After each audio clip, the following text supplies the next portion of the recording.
हम लोग फिजिक्स पढ़ रहे थे और इसमें नया चैप्टर शुरू हुआ था प्रकाश चैप्टर में हम लोग परावर्तन और अपवर्तन तक पढ़ चुके थे। आज हम लोग इसमें दर्पण से शुरू कर रहे हैं, मिरर से। ठीक है, तो दर्पण जो है, दर्पण को कितने भागों में बांटा गया है? दो भागों में। एक है समतल दर्पण और एक गोलीय दर्पण।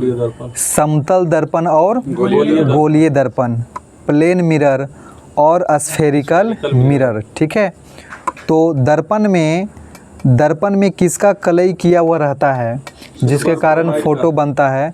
तो AgNO3 सिल्वर नाइट्राइट। ठीक है, सिल्वर नाइट्रेट का पेंट किया हुआ रहता है जिसके कारण क्या होता है? फोटो यानी प्रतिबिंब बन पाता है दर्पण में। ठीक है, फिर गोलीय दर्पण को कितने भागों में बांटा गया है? दो भागों में। अवतल दर्पण और उत्तल दर्पण। अवतल और उत्तल। अवतल को क्या कहते हैं? अभिसारी दर्पण। अवतल को अभिसारी। और उत्तल दर्पण को क्या कहते हैं? अपसारी। ठीक है, तो अवतल दर्पण को अभिसारी दर्पण और उत्तल दर्पण को अपसारी दर्पण। ठीक है, अवतल दर्पण यानी कनकेव मिरर और उत्तल दर्पण को कन्वेक्स मिरर। ठीक है, तो अवतल दर्पण का परावर्तक सतह गहरा होता है। क्या होता है? गहरा होता है। अवतल दर्पण का परावर्तक सतह गहरा होता है और उसका C और F यानी वक्रता केंद्र C और फोकस बिंदु F, ठीक है, सब कुछ आगे होता है।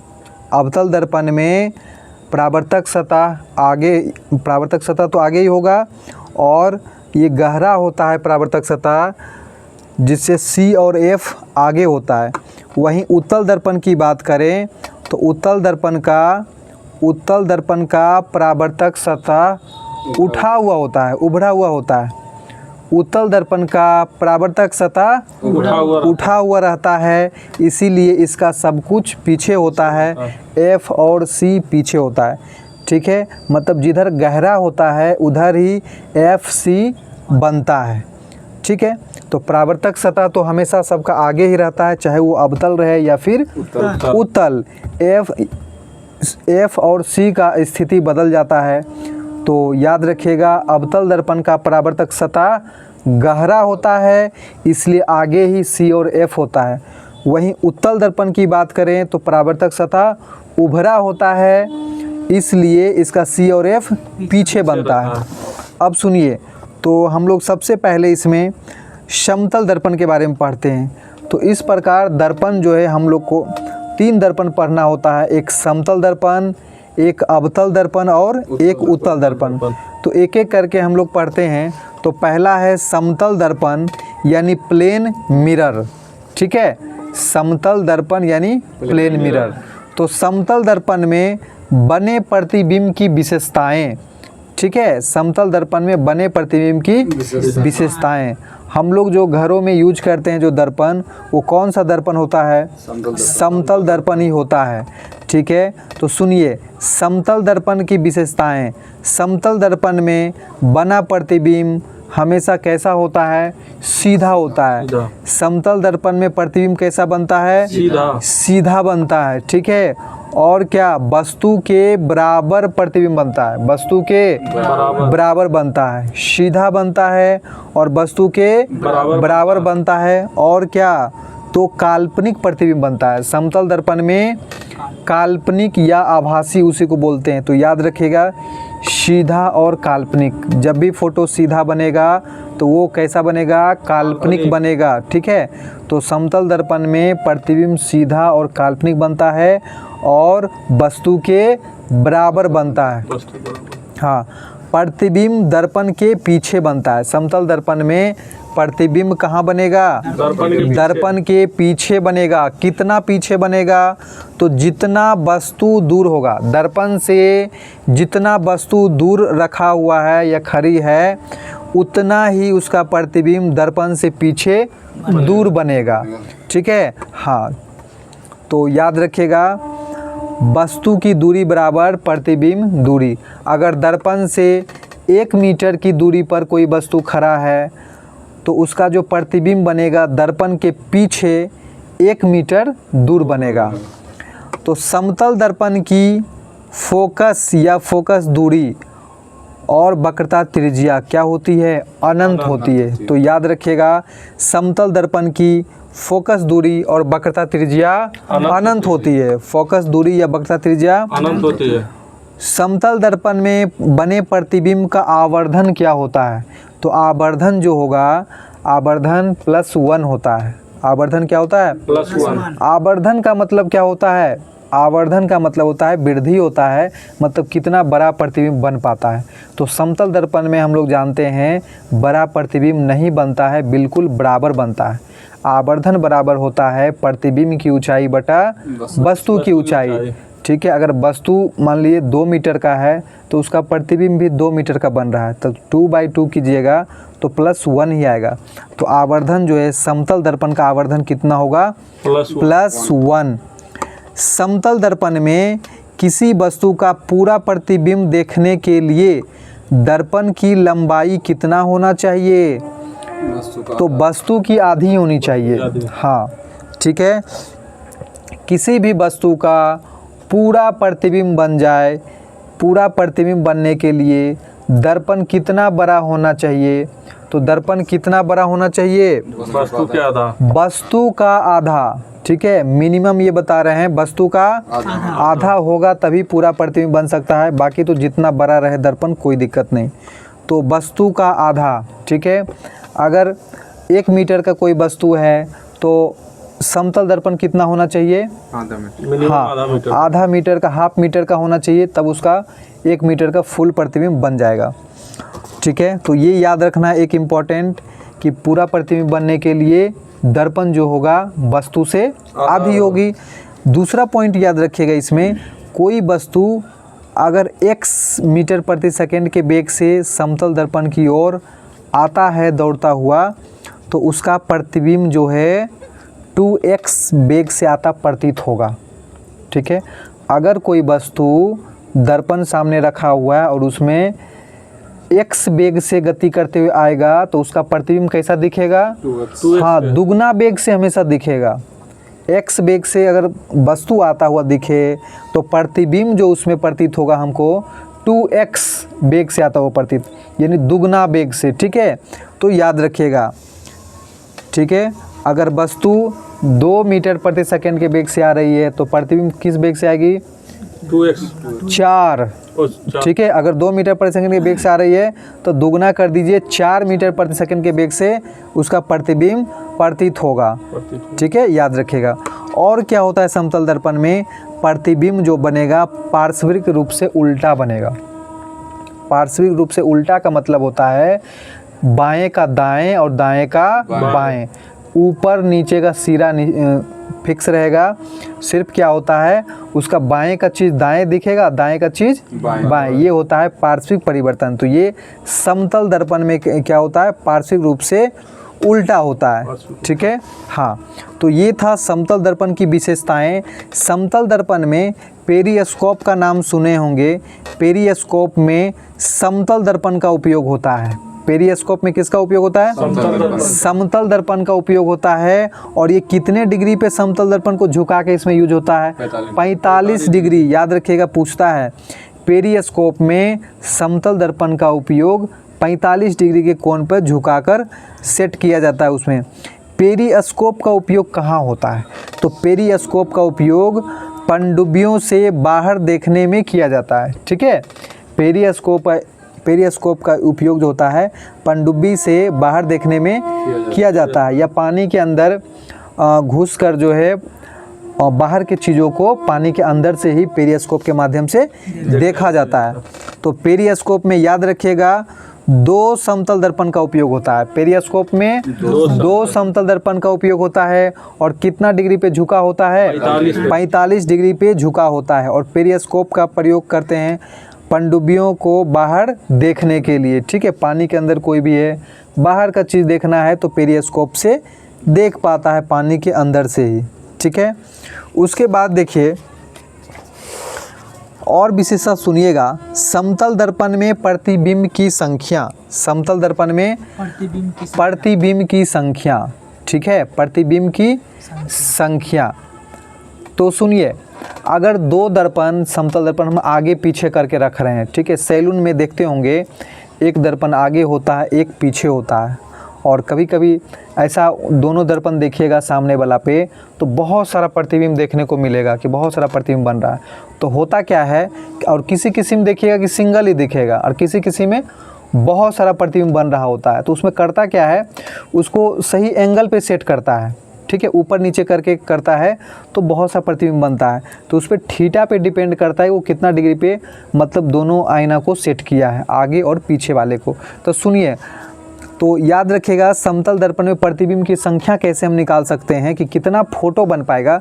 तो इसका फॉर्मूला है 360 बटा थीटा, 360 बटा थीटा। जैसे अगर हम बात करते हैं समतल दर्पण को 40 डिग्री पे झुका कर रखा है, कितना डिग्री पे, 40 डिग्री पे आईना झुका कर रखा है, तो कितना प्रतिबिंब हमको दूसरे आईने में दिखेगा, तो कितना दिखेगा, 360 बटा थीटा करिए, 360 बटा 40 कितना आ गया, तो 9, कितना आ गया, 9 गो प्रतिबिंब देखिएगा दूसरे आईने में कि 9 गो प्रतिबिंब दिखेगा एक लाइन में कि 9 प्रतिबिंब बन रहा है, ठीक है।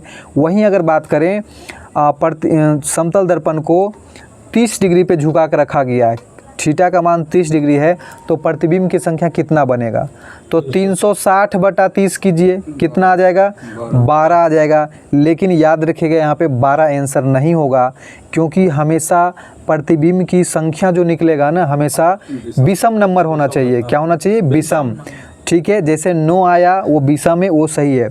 12 जो आ गया ये सम आ गया, तो इसमें एक आपको हमेशा घटाना होगा, ठीक है। क्या होगा, ये नहीं कि 12 को एक जोड़ दीजिए 13 बना दीजिए, ऐसा नहीं करना है, एक घटाकर, ठीक है। हमेशा विषम नंबर में इसका आंसर आएगा। 9 आया तो 9 आंसर, 12 आया तो एक घटा दीजिए मतलब 11, ठीक है। 13 आता तो 13 ही आंसर होता। तो याद रखिएगा 360 बटा थीटा, समतल दर्पण में प्रतिबिंब की संख्या निकालना हो तो 360 बटा थीटा, 360 बटा थीटा का मान अगर विषम संख्या है तो वही आंसर हो जाएगा, और यदि 360 बटा थीटा का मान सम संख्या आ रहा है तो एक घटा कर आंसर होगा, ठीक है। एक क्वेश्चन और सुनिए, यदि समतल दर्पण को थीटा बराबर 0 डिग्री पर रखा गया, कितना डिग्री पे, 0 डिग्री, तो प्रतिबिंब की संख्या कितना होगा, प्रतिबिंब की संख्या कितना होगा, अगर 0 डिग्री पे रख दिया जाए ना तो कितना हो जाएगा, 360 बटा 0 कीजिएगा, अनंत आएगा। अर्थात दोनों समतल दर्पण एक दूसरे का समांतर पर रखा हुआ है, ठीक है। दोनों क्या किया है, एक दूसरे के समांतर पर रखा हुआ है। तो दो समतल दर्पण को समांतर रखने पर अनंत प्रतिबिंब बनेगा, कितना बनेगा, अनंत प्रतिबिंब। तो दो समतल दर्पण को समांतर रखने पर कितना प्रतिबिंब बनेगा, अनंत प्रतिबिंब बनेगा, ठीक है। अब आइए, समतल तो हो गया, एक हम लोग अभी पढ़े अवतल दर्पण और एक होता है उत्तल दर्पण। अवतल दर्पण और अवतल दर्पण को दूसरा नाम से क्या जानते हैं, अभिसारी दर्पण। अवतल दर्पण को अभिसारी दर्पण और उत्तल दर्पण को अपसारी दर्पण, ठीक है। उत्तल दर्पण को अपसारी।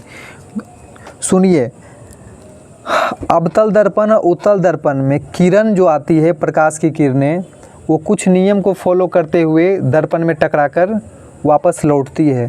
तो नियम क्या है कि जब प्रकाश की किरण प्रधान अक्ष या मुख्य अक्ष के समांतर आती है, प्रधान अक्ष के समांतर आती है या आती हुई प्रतीत होती है, तो वो कहाँ से निकलेगी, फोकस से होके जाएगी। कहाँ से, फोकस से जाएगी या जाती हुई प्रतीत होगी। तो याद रखिएगा, जब प्रधान अक्ष के समांतर आएगा तो दर्पण में टकरा के कहाँ से निकलेगा, फोकस एफ से होके ये जाएगी, ठीक है। तो अब आइए हम लोग अवतल दर्पण के बारे में जानें। तो अवतल दर्पण, कनकेव मिरर, तो अवतल दर्पण को हम लोग अभिसारी दर्पण बोलते हैं या फिर अवर्धित दर्पण, आवर्धित दर्पण। आवर्धित मतलब होता है बड़ा, आवर्धित मतलब बड़ा बनना। तो अवतल दर्पण में फोटो कैसा बनता है? बड़ा बनता है। कैसा बनता है? बड़ा। इसलिए आवर्धित दर्पण किसको कहेंगे? अवतल दर्पण को। तो याद रखिएगा, अवतल दर्पण का ही नाम है अभिसारी दर्पण और आवर्धित दर्पण। ठीक है। अवतल दर्पण में प्रतिबिंब का बनना, तो अवतल दर्पण में 6 केस होता है, 6 तरह का इसमें प्रतिबिंब बनता है। कितने तरह का? 6 तरह का बनेगा। और एक चीज़ यहाँ पे याद रखिएगा, बता देते हैं, अवतल दर्पण का जो कंडीशन है, अवतल दर्पण में जो फोटो बनेगा, प्रतिबिंब बनेगा, वही फोटो उत्तल लेंस में बनेगा। ठीक है। तो अवतल दर्पण का अगर सारा कंडीशन याद कर लेते हैं तो उत्तल लेंस का भी याद हो जाएगा, दोनों सेम। तो अवतल दर्पण में जो फोटो बनेगा, प्रतिबिंब बनेगा, वही प्रतिबिंब उत्तल लेंस में बनेगा। ठीक है। तो सुनिए, तो अवतल दर्पण का कितना कंडीशन है? 6 कंडीशन है। तो सुनिए पहले, अवतल दर्पण जो होता है, अवतल दर्पण का परावर्तक सतह कैसा होता है? हाँ, गहरा होता है। क्या होता है? गहरा। यानी इसका F और C आगे होगा, F और C आगे होगा। तो इसका 6 कंडीशन कैसे होता है? तो सुनिए, दर्पण के बीच में तो पोल होता है P, ध्रुव, जहाँ से मुख्य अक्ष गुजरती है। P के थोड़ा सा आगे F को रखा जाता है। क्या रखा जाता है? F, जिसको फोकस बिंदु कहते हैं। और F से आगे C रहता है, जिसको वक्रता केंद्र कहते हैं। और C से आगे अनंत होता है। तो टोटल कितना बिंदु हो गया? 4 बिंदु। कौन कौन हो गया? दर्पण पे पोल हो गया P, फिर F हो गया, फिर C हो गया, फिर अनंत हो गया। तो 6 कंडीशन कैसे होगा? तो सबसे पहले हम लोग क्या करेंगे, P और F के बीच रखा जाता है, P और F के बीच। उसके बाद F पर, ठीक है, F के बाद F और C पर, फिर C पर, उसके बाद C और अनंत और के बीच, फिर अनंत में। तो इस तरह 6 कंडीशन होता है। और ये 6 कंडीशन विभिन्न जगह पे, मतलब जहाँ जहाँ रखते हैं उसी अनुसार उसका प्रतिबिंब भी बनता है। ठीक है। तो एक एक करके सुनिए। जब वस्तु को अनंत में रखा हो, जब वस्तु कहाँ हो? अनंत में। जब वस्तु अनंत में होगा, जब वस्तु को हम अनंत में रखेंगे तो फोटो कहाँ बनेगा? हाँ, फोकस पर, F पर बनेगा। ठीक है। कहाँ बनेगा? फोकस पर बनेगा। और कैसा बनेगा? छोटा बनेगा। फोकस पे छोटा बनेगा। और वास्तविक और उल्टा, वास्तविक और उल्टा। तो 3 चीज़ याद रखना है कि जब वस्तु को हम अनंत में रख दिए तो F पर बनेगा, छोटा बनेगा, और वास्तविक और उल्टा बनेगा। ठीक है। अगला सुनिए, और एक चीज़ याद रखिएगा, जब प्रकाश की किरण वक्रता केंद्र से होकर, वक्रता केंद्र यानी C से होकर दर्पण पर आपतित होती है तो दर्पण से लंबवत टकराते हुए इसीलिए पुनः उसी पथ पे लौट आती है। मतलब किरण का जो प्रकाश किरण जो आती है, अभी बताएं कि अगर मुख्य अक्ष के समांतर आती है तो दर्पण में टकरा के कहाँ से निकलती है? फोकस F से निकलती है। ये एक था। दूसरा नियम इसका क्या है? अगर C से आएगी ना, प्रकाश किरण अगर वक्रता केंद्र C से आएगी तो दर्पण से टकराकर C से ही वापस लौट जाती है, C से ही वापस लौट जाएगी। तो ये पहला कंडीशन याद रखिएगा कि अनंत में हम वस्तु को रखें तो कहाँ बना? फोकस पे। हाँ, इसका सिंपल सा देखिए फंडा क्या है, जैसे जैसे दूर रख रहे हैं तो ये पास बनेगा। अनंत में है तो दर्पण का पास बिंदु कौन है? F, focus. हाँ, P पे तो कभी नहीं बनेगा फोटो। तो दूर में रखे हुए हैं, कहाँ? अनंत में रखे हुए हैं, तो दर्पण के पास बिंदु F है तो F पे बन गया। ठीक है। अनंत में रखे तो कहाँ बना? फोकस पे। और कैसा बना? छोटा बना और वास्तविक और उल्टा। ठीक है। और क्या सुनिए, अनंत में जो रखा जाता है उसको माना जाता है कि बड़ा वस्तु रखा हुआ है। अनंत में कैसा रखा हुआ है? बड़ा वस्तु। तो बड़ा वस्तु जब वहाँ रखा हुआ है तो यहाँ छोटा बनता है। क्या बनेगा? छोटा। तो अनंत वाला F पे बनेगा और छोटा बनेगा और वास्तविक और उल्टा बनेगा। दूसरा कंडीशन को समझिए, जब वस्तु, अब देखिए कहाँ पे रखे थे हम लोग फोटो? अनंत पे। ये वस्तु कहाँ रखे थे? अनंत पे रखे थे, तो ए पे बना था।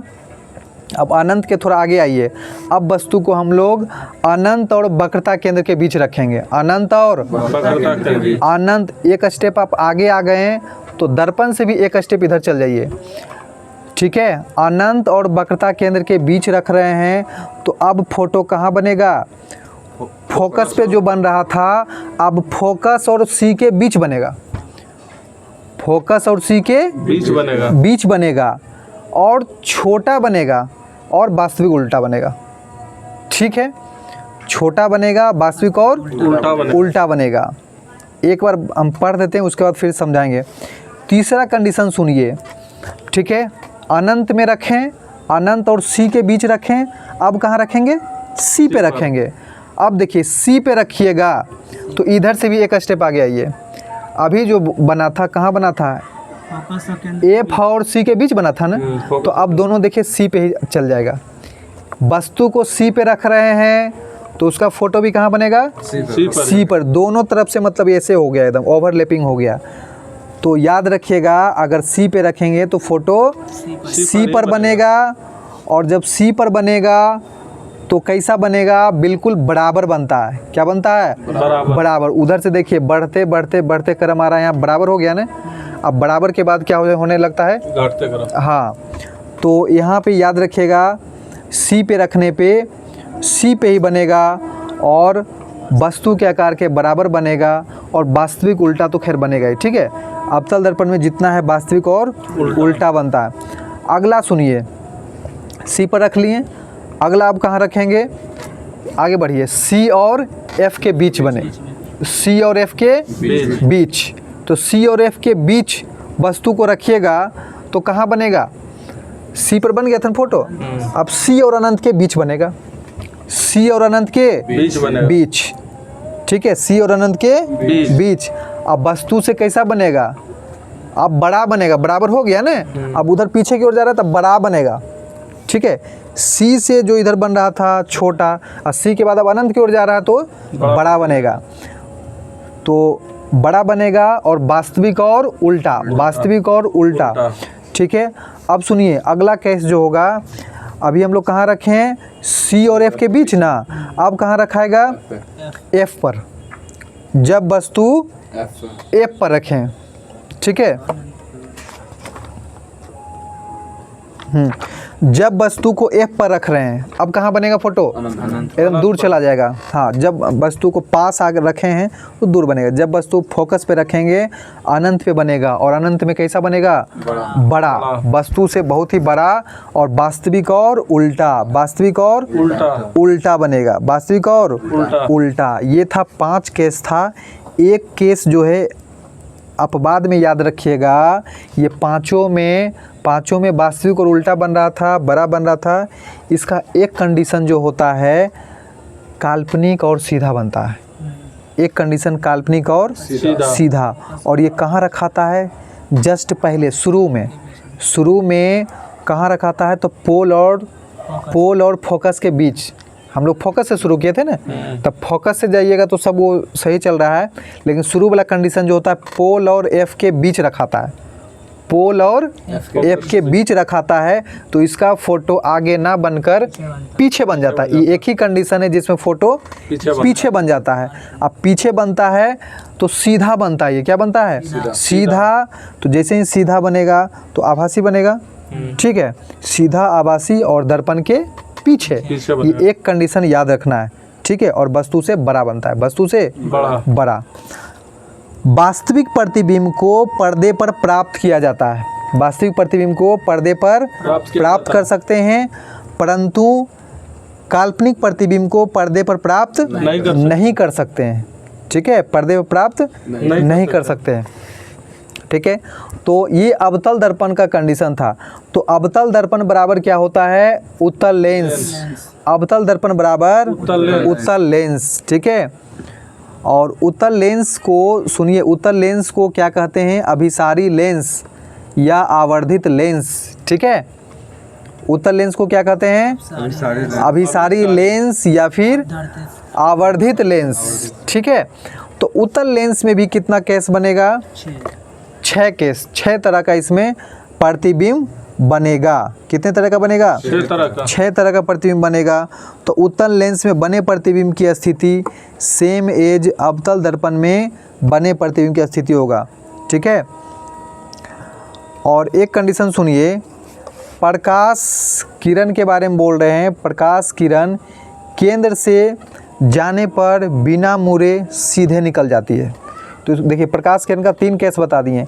प्रकाश किरण अगर प्रधान अक्ष के समांतर आती है तो दर्पण में टकराने के बाद कहाँ निकलेगी? फोकस बिंदु F से, फोकस बिंदु F से निकल जाएगी। और यदि प्रकाश की किरणें वक्रता केंद्र C से आ रही है तो दर्पण में टकराकर वापस लौट जाएगी, C से ही लौट जाएगी। और तीसरा इसमें कंडीशन क्या था कि जब प्रकाश किरण प्रकाशीय बिंदु O से निकलेगी, O जिसको बोलते हैं जिसको पोल बोलते हैं। क्या बोलते हैं? पोल। क्या बोलते हैं? पोल। प्रकाशीय केंद्र भी इसको बोलते हैं, जो कि लेंस में होता है। ये क्या होता है? लेंस में। दर्पण में नहीं होता, लेंस में होता है। लेंस क्या होता है? लेंस पारदर्शक होता है ना, और दर्पण तो होता है अपारदर्शक होता है, उसमें टकरा के लौटता है। तो इसका बीच से जब प्रकाशीय केंद्र से जाएगा तो बिना विचलित हुए सीधे निकल जाता है। ठीक है। तो ये लेंस में घटना घटता है। ठीक है। तो इसका डायरेक्ट आप लोग अवतल दर्पण से उत्तल लेंस का याद रखना है, सेम एज। ठीक है। सारा कुछ इसका वही कंडीशन होगा। अब सुनिए, उत्तल दर्पण, उत्तल दर्पण को क्या बोलते हैं? अपसारी दर्पण। उत्तल दर्पण को अपसारी दर्पण कहते हैं। उत्तल दर्पण को उत्तल दर्पण में बना प्रतिबिंब, तो उत्तल दर्पण किसके बराबर होगा? अवतल लेंस के बराबर। उत्तल दर्पण अवतल लेंस के बराबर होगा। उत्तल दर्पण अवतल लेंस के बराबर होगा। ठीक है। अब सुनिए, उत्तल दर्पण में वस्तु कहीं पर भी रखा जाए, प्रतिबिंब हमेशा आभासी, सीधा और वस्तु से छोटा बनेगा। याद रखिए 3 शब्द। उत्तल दर्पण में हमेशा आभासी यानी काल्पनिक, आभासी, सीधा और वस्तु से छोटा बनेगा। हमेशा वस्तु से छोटा। अवतल में हम लोग क्या देख रहे थे? बड़ा भी बन रहा था, छोटा भी बन रहा था, ठीक है, और बराबर भी बन रहा था। लेकिन उत्तल दर्पण में हमेशा छोटा। तो आभासी, सीधा और वस्तु से छोटा। तो याद रखिएगा। और क्या? हमेशा पीछे बनता है, हमेशा पीछे बनता है। उत्तल दर्पण में हमेशा प्रतिबिंब पीछे बनेगा और आभासी, सीधा और छोटा बनेगा। इसका कोई कंडीशन नहीं याद रखना है, एकदम ये सिर्फ याद रखना है कि उत्तल दर्पण में ऐसा ही बनेगा। ठीक है। और वहीं अवतल लेंस की बात करें, अवतल लेंस या अपसारी लेंस, तो अवतल लेंस में प्रतिबिंब जो बनता है कैसा बनता है? तो अवतल लेंस में वस्तु कहीं पर भी रखा जाए, प्रतिबिंब हमेशा आभासी, सीधा और छोटा बनता है। आभासी, सीधा और छोटा बनता है। और प्रतिबिंब जो है वस्तु की ओर बनता है। वस्तु की ओर मतलब आगे बनता है। सिर्फ ये अंतर है, अवतल लेंस में वस्तु आगे बनेगा, प्रतिबिंब आगे बनेगा। अवतल लेंस में प्रतिबिंब आगे और उत्तल दर्पण में प्रतिबिंब पीछे। बाकी सब चीज़ सेम है। ठीक है। तो आपतित किरण के, याद रखिएगा, आपतित किरण के दिशा में मापी गई दूरी धनात्मक होती है। आपतित किरण की दिशा में, जिधर से प्रकाश सामने से आती है, आती हुई दिशा में प्रकाश की किरणें क्या होती है? धनात्मक होती है। और आपतित किरण के विपरीत दिशा में मापी गई दूरी ऋणात्मक होती है। ठीक है। आती हुई किरण क्या होती है? धनात्मक। और आपतित किरण के विपरीत दिशा में मापी गई दूरी ऋणात्मक होती है। क्या होती है? ऋणात्मक। ठीक है। तो सुनिए, अवतल दर्पण में फोकस दूरी क्या होती है? ऋणात्मक या फिर धनात्मक? तो देखिए, आती हुई किरण आगे क्या होता है? ऋणात्मक होता है। आगे जो है प्रकाश किरण आगे से आता है ना, यानी परावर्तक सतह की ओर आगे माइनस होता है और दर्पण के पीछे क्या होता है, प्लस। पीछे प्लस होता है, पीछे प्लस और आगे माइनस। माइनस। तो अवतल दर्पण का परावर्तक सतह गहरा होता है और अवतल दर्पण का सब कुछ आगे होता है। एफ और सी क्या होता है, आगे होता है, यानी माइनस में होता है। क्या होता है, माइनस। हाँ। तो याद रखिएगा अवतल दर्पण, अवतल दर्पण और अवतल लेंस दोनों का, अवतल दर्पण और अवतल लेंस, अवतल दर्पण और अवतल लेंस दोनों का फोकस दूरी क्या होगा, माइनस। फोकस दूरी माइनस। तब फोकस दूरी से ही क्या बनता है, क्षमता, क्योंकि क्षमता P बराबर 1/f होता है। P बराबर 1/f। तो क्षमता पूछे तो क्षमता भी क्या होगा, माइनस होगा। तब फोकस दूरी और क्षमता दोनों क्या होगा, माइनस होगा, अवतल दर्पण और अवतल लेंस का। ठीक है। वहीं बात करें उत्तल दर्पण का, उत्तल दर्पण का फोकस दूरी, तो उत्तल दर्पण सुनिए, उत्तल दर्पण का आगे यानी परावर्तक सतह उभड़ा होता है, परावर्तक सतह उभड़ा होता है, यानी सब कुछ इसका पीछे हो जाएगा, प्लस के साइड, पीछे प्लस होता है। तो यानी एफ और सी इसका क्या होगा, प्लस में होगा। तो उत्तल दर्पण का फोकस दूरी प्लस होता है और उत्तल दर्पण और उत्तल लेंस दोनों का फोकस दूरी क्या होगा, प्लस, पॉजिटिव। हाँ प्लस होगा। और क्षमता भी क्या हो जाएगा, प्लस होगा, क्योंकि क्षमता P बराबर 1/f। तो फोकस दूरी और क्षमता उत्तल दर्पण उत्तल लेंस दोनों का क्या होगा, प्लस होगा। हाँ। तो क्षमता P फॉर पावर, तो क्षमता P बराबर सूत्र याद रखिएगा 1/f। कब, जब f मीटर में दिया रहे, f का मान मीटर में दिया रहे तो P बराबर 1/f का सूत्र लगाएंगे। और जब f का मान सेंटीमीटर में दिया रहे, किसमें, सेंटीमीटर में, तब P बराबर 100/f, 100/f हो जाएगा। P बराबर 100/f जब f सेंटीमीटर में हो, और जब P बराबर 1/f जब f मीटर में हो। ठीक है। बताइएगा लेंस की क्षमता का ऐसा ही मात्रक क्या होता है, डायोप्टर होता है। क्या होता है, डायोप्टर या फिर मीटर इनवर्स, डायोप्टर या फिर मीटर इनवर्स होता है। ठीक है। दर्पण और लेंस दोनों के लिए f बराबर सूत्र होता है r/2, f बराबर r/2, यानी फोकस दूरी वक्रता त्रिज्या की आधी होती है। ठीक है। फोकस दूरी वक्रता त्रिज्या की आधी। तो f बराबर r/2 दर्पण और लेंस दोनों के लिए। ठीक है। दर्पण और लेंस दोनों के लिए। ठीक है। अब सुनिए दर्पण सूत्र क्या होता है। दर्पण सूत्र होता है 1/f बराबर 1/v प्लस 1/u। ठीक है। दर्पण सूत्र 1/f बराबर 1/v प्लस 1/u। वही लेंस सूत्र बोले, लेंस सूत्र क्या बोलिएगा, तो 1/f बराबर 1/v माइनस 1/u। लेंस में माइनस होता है, लेंस में माइनस और दर्पण में प्लस होगा, याद रखिएगा। तो लेंस सूत्र हो गया 1/f बराबर 1/v माइनस 1/u और दर्पण सूत्र में 1/f बराबर 1/v प्लस 1/u। आवर्धन याद रखिएगा, आवर्धन m बराबर सूत्र क्या होता है, दर्पण में m बराबर माइनस v/u। ठीक है। m बराबर क्या होता है, minus v/u, minus v/u। Lens में m बराबर क्या होता है, लेंस में आवर्धन बराबर v/u। लेंस में आवर्धन प्लस में होता है v/u और दर्पण में आवर्धन m बराबर माइनस v/u। ठीक है, माइनस v/u। ठीक है। और वही जो होता है आवर्धन m बराबर प्रतिबिंब की ऊंचाई बटे वस्तु की ऊंचाई। तो ये दोनों के लिए है, लेंस और दर्पण, दर्पण और लेंस दोनों के लिए आवर्धन प्रतिबिंब की ऊंचाई बटा वस्तु की ऊंचाई। ठीक है। दोनों के लिए होता है, ये दोनों के लिए पॉजिटिव होता है, नेगेटिव नहीं होता है।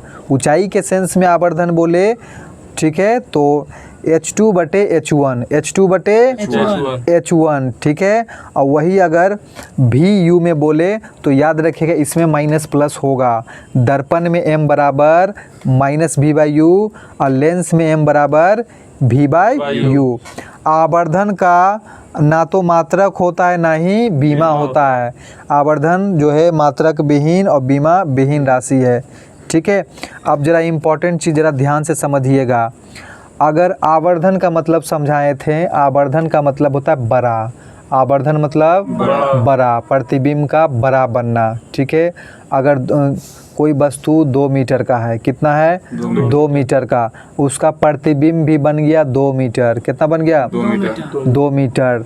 तो आवर्धन जो हो जाता है प्रतिबिंब की ऊंचाई बटा वस्तु की ऊंचाई, यानी 2/2 कीजिएगा, कट क्या आ जाएगा +1। क्या आ गया +1, यानी +1 हमको क्या दिखाएगा कि प्रतिबिंब और वस्तु, प्रतिबिंब और वस्तु दोनों का आकार क्या है बराबर, दोनों समान आकार का बना, ठीक है। दोनों क्या बना समान आकार का बना, तो ये आवर्धन होता है, ठीक है। वही अगर हम बात करें कि प्रतिबिंब जो है ये वस्तु है 2 मीटर का, वस्तु कितना है 2 मीटर का, अब प्रतिबिंब बन गया 4 मीटर। कितना बन गया 4। तो इसको कीजिएगा 4/2, यानी निकल गया आवर्धन 2, +2 निकल गया ना, +2 निकल गया, यानी प्रतिबिंब जो बन गया वस्तु से दुगना बड़ा, वस्तु से दुगना बड़ा। और प्लस क्या दिखा रहा है, तो बड़ा बना। अगर आवर्धन सुनिए, आवर्धन अगर प्लस और माइनस में रहे तो वो बताता है कि आपका सीधा और उल्टा बन रहा है, ठीक है, सीधा और उल्टा बन रहा है। और अगर आवर्धन का मान आपको वैल्यू दिखा रहा है कि 2, 4, 6, 8, 10, मतलब वो बड़ा बन रहा है, दुगना, चौगुना, 5 गुना, ठीक है। अगर दशमलव में रहे 0.50, 0.70, इसका मतलब प्रतिबिंब क्या बन रहा है छोटा बन रहा है, छोटा। एग्जाम्पल समझिए, वस्तु है 2 मीटर का, वस्तु कितना है 2 मीटर का, अब प्रतिबिंब बन गया 1 मीटर का, प्रतिबिंब बन गया 1 मीटर का। तो सूत्र तो होता है आवर्धन प्रतिबिंब बटे वस्तु की ऊंचाई, तो यानी 1/2 कीजिएगा, मान कितना आ जाएगा 0.50, 0.5 आ जाएगा ना, यानी कैसा बना फोटो छोटा, आधा बन गया, ठीक है। प्रतिबिंब का आकार वस्तु के आकार का आधा है, तो दशमलव में जितना आवर्धन दे दिए समझ जाइए छोटा प्रतिबिंब बना, ठीक है। और यदि 2, 4, 6 पूर्णांक में दिया रहे तो वो फोटो कैसा बन रहा है बड़ा बन रहा है। 2.5, 3.5 ये सब बड़ा बन रहा है। और 1 से अगर कम आ रहा है, 1 से कम आ रहा है तो छोटा, और यदि 1 आ रहा है तो बराबर, और 1 से बड़ा आ रहा है मान तो बड़ा बन रहा है। अब सुनिए प्लस माइनस का इसमें क्या है ये बताते हैं। प्लस माइनस, तो प्लस माइनस जो होता है, आप लोगों ने वो निर्देशांक ज्यामिति पढ़े होंगे। एक्स अक्ष जो होता है, एक्स अक्ष क्या होता है, ये एक्स अक्ष जो होता है इस साइड प्लस होता है और इस साइड माइनस होता है, ठीक है। और वहीं वाई अक्ष की बात करें, वाई अक्ष, तो ऊपर वाला वाई अक्ष क्या होता है माइनस होता है, ऊपर प्लस होता है। वाई अक्ष ऊपर क्या होता है प्लस, और नीचे क्या होता है माइनस। तो सिर्फ वाई अक्ष को पकड़िए। अगर मेरा मान लीजिए ये आपका ये सीधा हुआ, ठीक है, ऊपर की ओर प्रतिबिंब बन रहा है, मतलब कैसा बन रहा है प्लस में बन रहा है। क्या बन रहा है प्लस में, रेखा के ऊपर बन रहा है, तो ये प्लस आपको दिखा देगा कि सीधा प्रतिबिंब बन रहा है। क्या बन रहा है सीधा। अगर आवर्धन प्लस में है मतलब रेखा के ऊपर बन रहा है, सीधा बन रहा है। और जब सीधा बनता है तो वो काल्पनिक बनता है, सीधा और काल्पनिक। यदि आवर्धन माइनस में दे दे तो माइनस वाई अक्ष देखिए इसे उलट गया नीचे, ठीक है। वाई अक्ष नीचे क्या होता है माइनस में ना, तो ये नीचे आपका बन रहा है। अगर आवर्धन m का मान -4 -5 दे रहा है, मतलब माइनस आपको क्या दिखा देगा कि प्रतिबिंब कैसा बना उल्टा बन रहा है। कैसा बन रहा है उल्टा। और जब उल्टा बनता है तो वास्तविक बनता है। तो यही प्लस माइनस का काम है आवर्धन का, ठीक है। अब सुनिए जरा, इसमें लिखा हुआ है वो हम बता देते हैं। तो आवर्धन अगर माइनस में आए, क्या आवे आवर्धन m का मान अगर माइनस में रहे तब प्रतिबिंब कैसा बन रहा है? वास्तविक उल्टा। हाँ, वास्तविक और उल्टा, वास्तविक और उल्टा बन रहा है। और यदि आवर्धन m का मान प्लस में आए तो कैसा बन रहा है? प्लस में आए तो कैसा बन रहा है? सीधा और आभासी, सीधा और आभासी। हाँ, प्लस बन रहा है मतलब ऐसे अक्ष पे सीधा खड़ा है, उल्टा बन रहा है मतलब वो नीचे। तो याद रखिएगा, प्लस में बन रहा है तो सीधा और आभासी। अब सुनिए, यदि m आवर्धन m का मान +1 है, आवर्धन m का मान +1 है तो +1 अभी हम क्या बताए हैं कि 1 बताएगा कि फोटो कितना बराबर वस्तु प्रतिबिंब के बराबर बन रहा है। ठीक है, प्रतिबिंब जो बन रहा है वस्तु के बराबर, हाँ 1 आ गया मतलब प्रतिबिंब और वस्तु का आकार बराबर है। और प्लस क्या दिखा रहा है? प्लस दिखा रहा है कि प्रतिबिंब आभासी और सीधा बन रहा है। तो +1 का मतलब आभासी, सीधा और बराबर। ठीक है, और सुनिए, यदि आवर्धन m बराबर -1 आए, क्या है? -1, तो -1 का मतलब क्या हो गया? उल्टा। हाँ, वास्तविक है। प्रतिबिंब जो है वास्तविक और उल्टा और बराबर। ठीक है, और सुनिए, यदि m बराबर +2, आवर्धन m बराबर +2 बना है, m बराबर +2, इसका मतलब क्या हुआ? प्रतिबिंब आभासी और सीधा है, आभासी और सीधा, और प्रतिबिंब क्या बन गया? दुगना बड़ा, प्रतिबिंब दुगना बड़ा बन गया। ठीक है, अगर आवर्धन m बराबर -2 है, -2, इसका मतलब प्रतिबिंब वास्तविक और उल्टा, वास्तविक और और प्रतिबिंब दुगना, प्रतिबिंब दुगना। हाँ, यदि आवर्धन m बराबर -0.75, -0.75 है, -0.75, यानी प्रतिबिंब वास्तविक और उल्टा, वास्तविक और उल्टा और छोटा, क्या बना? छोटा। 1 से कम बन गया तो वस्तु से छोटा बना। और यदि m बराबर, आवर्धन m बराबर +0.75 है तो प्लस का मतलब हो गया प्रतिबिंब सीधा और आभासी, हाँ, और वस्तु से छोटा बन रहा है। ठीक है, तो ध्यान रखिए। अब आगे आइए, उपयोग, अवतल दर्पण का उपयोग कहाँ करते हैं और उत्तल दर्पण का उपयोग कहाँ करते हैं? तो अवतल दर्पण का उपयोग सुन लीजिए, हजामत या दाढ़ी बनाने में किसका प्रयोग? अवतल दर्पण का। सोलर प्लेट में किसका प्रयोग करते हैं? अवतल दर्पण।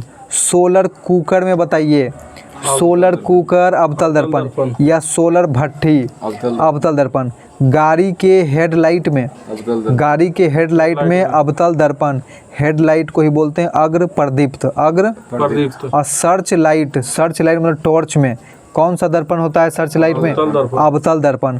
और डॉक्टर द्वारा जो ENT की जांच होता है, कान, नाक, दांत, तो डॉक्टर लोग किस दर्पण का उपयोग करते हैं? अवतल दर्पण का। ठीक है, तो आगे सुनिए, उत्तल दर्पण का उपयोग हम लोग कहाँ कहाँ करते हैं? तो उत्तल दर्पण में उत्तल दर्पण में जो है कहाँ कहाँ प्रयोग करते हैं? तो साइड मिरर में, वाहनों में मतलब गाड़ियों में साइड मिरर में किसका उपयोग करते हैं? उत्तल दर्पण का। स्ट्रीट लाइट, गलियों में जो स्ट्रीट लाइट लगता है किस दर्पण का प्रयोग करेंगे? उत्तल दर्पण। मोड़ पर, जहाँ मोड़ देखते हैं, रोड पे जो मोड़ रहता है वहाँ पे हम लोग किस दर्पण का प्रयोग करते हैं? उत्तल दर्पण। ठीक है, तो याद रखिएगा, पेरिस्कोप में कौन सा दर्पण यूज होता है? पेरिस्कोप जो पनडुब्बी करता है, समतल दर्पण का। पेरिस्कोप में 2 समतल दर्पण का उपयोग होता है और 45 डिग्री पे झुकाकर सेट किया जाता है। ठीक है, अब जरा सुन लीजिए, नाम में हेर फेर होता है। अभिसारी लेंस किसको कहते हैं? अभिसारी लेंस किसको? उत्तल लेंस को। अभिसारी लेंस उत्तल लेंस। अपसारी लेंस किसको कहेंगे? अवतल लेंस। अपसारी लेंस अवतल लेंस। अब सुनिए, अपसारी दर्पण किसको कहेंगे? अपसारी दर्पण उत्तल दर्पण को। हाँ, अपसारी दर्पण जो कहेंगे उत्तल दर्पण को, और अभिसारी दर्पण अवतल दर्पण को। ठीक है, तो इन नाम में कंफ्यूज नहीं होइएगा। ठीक है, तो आज के लिए हम लोग इतना ही रखते हैं। अगले क्लास में हम लोग जो है एक नए टॉपिक से शुरुआत करेंगे।